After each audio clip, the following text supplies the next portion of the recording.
রাধে রাধে, হরে কৃষ্ণা। জয় জগন্নাথ।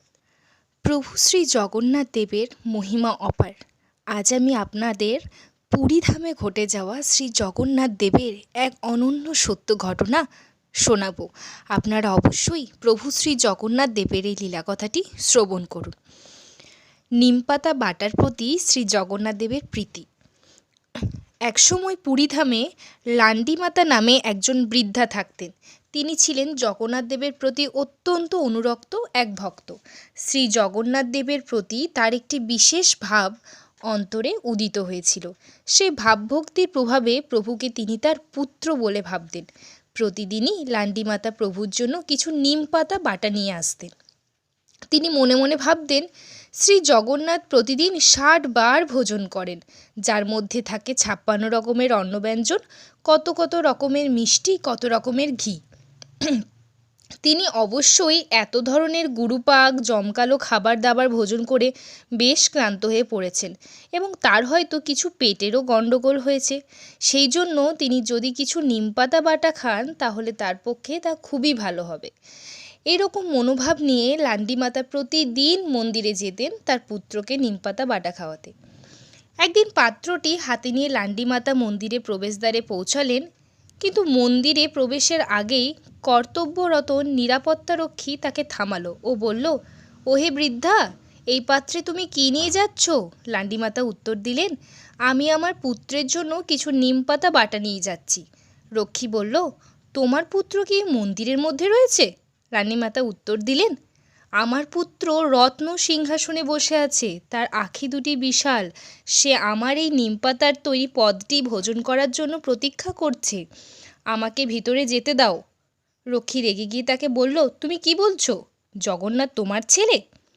প্রভু জগন্নাথকে কত ধরনের অন্নব্যঞ্জন নিবেদন করা হয়, সেই সব ভোজন করে তিনি তৃপ্ত নন? তিনি কেবল তোমার ওই নিমপাতা বাটা ভোজনের জন্য অপেক্ষা করছেন? নিরাপত্তারক্ষী লান্ডিমাতাকে মন্দিরের মধ্যে যেতে দিলেন না। ভগ্ন হৃদয়ে লান্ডিমাতা তার কুটিরে ফিরে এলেন। আমার ছেলে নিশ্চয়ই তার এই নিমপাতার জন্য অপেক্ষা করে আছে, এমন ভাবতে ভাবতে তিনি ক্রন্দন করতে লাগলেন। শ্রী জগন্নাথ দেব লান্ডিমাতার অন্তরের ভাব উপলব্ধি করলেন এবং তার সঙ্গে বাৎসল্য রস উপভোগ করার জন্য তিনি সেই রাত্রে তার কুটিরে আবির্ভূত হলেন। হঠাৎই এক উজ্জ্বল আলোকপ্রভায় লান্ডিমাতার ঘরটি।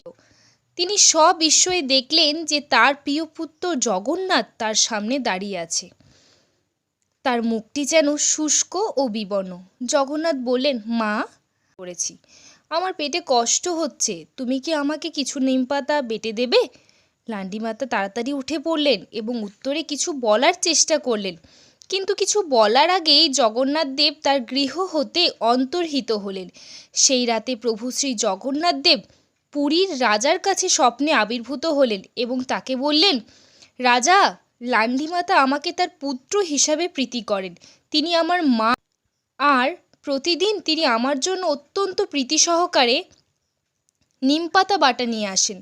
তোমার নিরাপত্তারক্ষী তাকে প্রবেশদ্বারে থামিয়েছে এবং তার হাত থেকে নিমপাতা বাটার পাত্রটি ধাক্কা দিয়ে ফেলে দিয়েছে।